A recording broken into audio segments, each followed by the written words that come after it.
Guys आपने अक्सर देखा होगा कि अगर आप कहीं ट्रेवल कर रहे हैं तो आसपास कोई वाटर बॉडी नजर आती है, तो उस वाटर बॉडी के ऊपर कुछ ग्रीन कलर का स्ट्रक्चर क्रिएट हुआ होता है। आपको ऐसा लगता है कि शायद ये वाटर बॉडी नहीं है, ये लैंड ही है। बट कई बार तो ऐसे फनी वीडियोस भी बनी है कि लोग जाते हैं, उनको पता नहीं चलता, वो सीधा पानी में गिरते हैं। तो ग्रीन कलर का जो स्ट्रक्चर है वो आखिर में है क्या, कैसे वो क्रिएट होता है, क्या वो चीज है, कैसे वो हार्मफुल है। अब मैंने तो आपको ये लेमन लैंग्वेज में समझाने की कोशिश की ना ग्रीन कलर के स्ट्रक्चर के बारे में। अदरवाइज आप इसको देखेंगे तो बड़ा ग्रैंड फिनोमेना, एक ऐसा फिनोमेना जो एनवायरमेंटल के लिए बहुत बड़ा हैजर्ड बन के उभर रहा है, या फिर हम कहेंगे कि अनकंट्रोलेबल ये चीज हमारे लिए है। And it is very much detrimental for the animals as well as for the plants और for water bodies in general. जो भी मरीन एनिमल्स हैं हम उनके बारे में बात करते हैं। तो इसको क्या कहते हैं हम उसके बारे में भी जानकारी हासिल करेंगे। इसको कहते हैं गाइस एल्गल ब्लूम। अब आप कहेंगे एल्गी के बारे में तो हमने हमेशा ये सुना है कि it is good for the waters. That is right, it is good for the water, phytoplanktons are good for the water. लेकिन जब इनका ब्लूम हो जाता है तब ये गुड नहीं रहते, तब ये बैड हो जाते हैं। इसको और लेमन में समझने की कोशिश कैसे करेंगे कि सपोज कीजिए हमारी बॉडी में अगर सेल्स हैं तो भी हम सर्वाइव कर पा रहे हैं, लेकिन अगर सेल्स की जो ग्रोथ है वो अनकंट्रोलेबल हो जाए, वो मल्टीपल ग्रोथ होनी शुरू हो जाए सेल्स की, तब वो कैंसर में तब्दील हो जाता है। सिमिलरली हम क्या देखते हैं कि वाटर बॉडीज में भी हमें क्या नजर आ रहा है, जब अनकंट्रोलेबल ग्रोथ है किसकी, फाइटोप्लैंक्टन्स की, या फिर आप एल्गी की कह सकते हैं, तब उसी को हम क्या बोलते हैं, एल्गल ब्लूम। अब ये कैसे हार्मफुल है for the marine animals, for the water bodies in general, उसके बारे में बात करेंगे। वर्ल्ड में हमें कहां कहां एल्गल ब्लूम नजर आ रहा है जो एक डिजास्टर बन के उभरा हुआ है, उसके बारे में हम बात करेंगे। We will be also discussing के क्या कारण है एल्गल ब्लूम का predominantly, which is very much important. तो इस वीडियो को ध्यान से देखिएगा क्योंकि आपके एनवायरमेंट के मॉड्यूल से आईएएस के लिए भी और पीसीएस के एग्जाम के लिए भी very much important for you. So therefore I thought of covering this short topic. Topic बहुत छोटा है, लंबा वीडियो नहीं है, लंबी वीडियो नहीं है, लंबा टॉपिक नहीं है, so you need not to worry, but important है। आपको क्वेश्चन फॉर्मेट में या स्टेटमेंट फॉर्मेट में ये देखने को मिल सकता है। So what are algal blooms?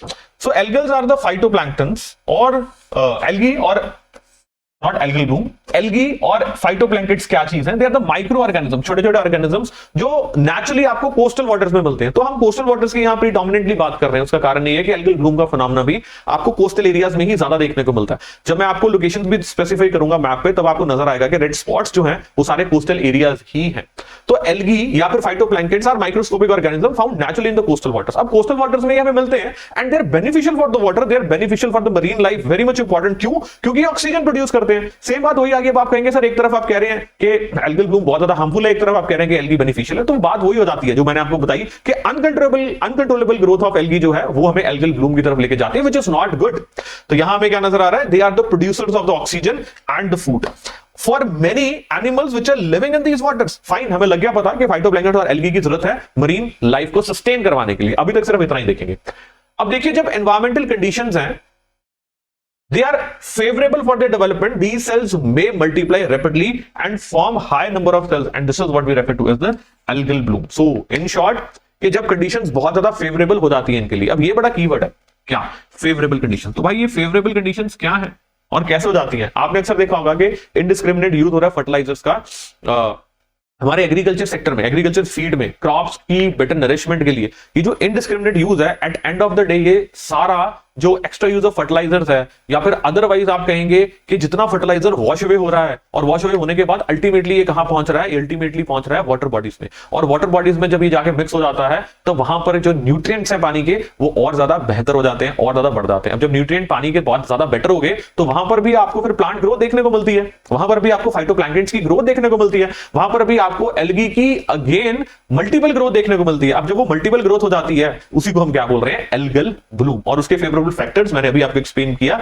कि कैसे फेवरेबल फैक्टर्स काम करते हैं। सो एल्गल ब्लूम कैन स्टॉप। अच्छा, फिर नुकसान क्या एल्गल ब्लूम का? देखिए, एल्गल ब्लूम आ गया, एक लेयर, बहुत मोटी लेयर आ जाती है फाइटोप्लैंक्टन्स की, एल्गी की। उसके कारण क्या होता है? जो सनलाइट है वो पेनिट्रेट नहीं कर पाती डीप इनसाइड द वाटर। जब deep inside the water penetrate नहीं कर पाएगी तो इवेंचुअली आपको क्या लगेगा? मिलेगा वहां depletion of the oxygen. Oxygen वहां कम हो जाएगी, which kills the plants. Plants मरने शुरू हो जाएंगे and further they will be broken down, bacterial decomposition नजर आएगी। ऑक्सीजन की मतलब रिक्वायरमेंट जो है वो बढ़ती जाएगी प्लांट्स एनिमल्स के लिए, और on the other hand oxygen available जो है वो बहुत कम होगी। सो इन शॉर्ट, एल्गल ब्लूम के कारण मरीन लाइफ क्या होती है? वो सफर करती है। क्यों? क्योंकि सनलाइट की पेनिट्रेशन नहीं होती। आप इन शॉर्ट इतना भी देख सकते हैं। फर्दरमोर जो एल्गल ब्लूम्स है वो टॉक्सिन्स भी प्रोड्यूस करते हैं। जब टॉक्सिन्स प्रोड्यूस होते हैं तो टॉक्सिन्स क्या करेंगे? फिशेस को मार देंगे, मैमल्स को मार देंगे, बर्ड्स को मार देंगे, may cause human illness also and even death in the extreme causes. तो इतने ज्यादा नुकसान है जी एल्गल ब्लूम के। अब एल्गल ब्लूम का कारण मैंने एक बताया था आपको, क्या? यूट्रोफिकेशन, जिसमें हमने देखा था कि कैसे जो केमिकल्स हैं, जो फर्टिलाइजर्स हैं, वो वाटर बॉडीज में पहुंच जाते हैं। तो इसके कारण इफेक्ट क्या आ रहा है? फ्रेश वाटर लेक्स का नुकसान हो रहा है, death of aquatic plants and marine animals, new species invade कर जाती हैं, loss of coral reef, effects navigation, then creation of the dead zone, very much important. तो ये आपके मेन के लिए आपको खैर काम आएगा, या प्रीलिम्स में अगर आपको ऑप्शन वाइज आता है तब भी आप इसको देख सकते हैं। अब dead zones of the world देख लेते हैं। जैसे मैंने आपको बताया था, ये सभी क्या है, आपके dead zones of the world है, एंड ये कोस्टल एरियाज में ही आपको ज्यादा नजर आ रहे हैं, आपको इंटीरियर्स में नहीं, जैसे ये स्कैंडिनेवियन नेशन। तो कोई भी ऐसा एरिया नहीं है जो बचा, नॉट इवन इंडिया के भी कोस्टल एरियाज में देखिए एल्गल ब्लूम कहां नजर आ रहे हैं आपको, यूरोप में देखिए एल्गल ब्लूम कहां नजर आ रहे हैं आपको, इधर स्कैंडिनेवियन नेशंस में देखिए आप, इधर साउथ ईस्ट एशिया की तरफ चेक कीजिए, एंड इवन ऑस्ट्रेलिया की तरफ देखिए, even over here South Africa, then you can see over here Brazil also. So कोई भी ऐसा एरिया नहीं है जो अफेक्टेड नहीं है एल्गल ब्लूम से। ये हमारा एनवायरमेंटल क्राइसिस हो रहा है, बातें तो चलती रहेंगी एनवायरमेंटल क्राइसिस के ऊपर, हम जब छोटे थे तब से ये शुरुआत हुई है, तब से ये चल रहा है। एनीवे देखते हैं आने वाले समय में इसके ऊपर कुछ चेंज होता है या नहीं होता है। तब तक आप और वीडियोस फॉलो करते जाइए और अपने नंबर पक्के करते जाइए। Thank you.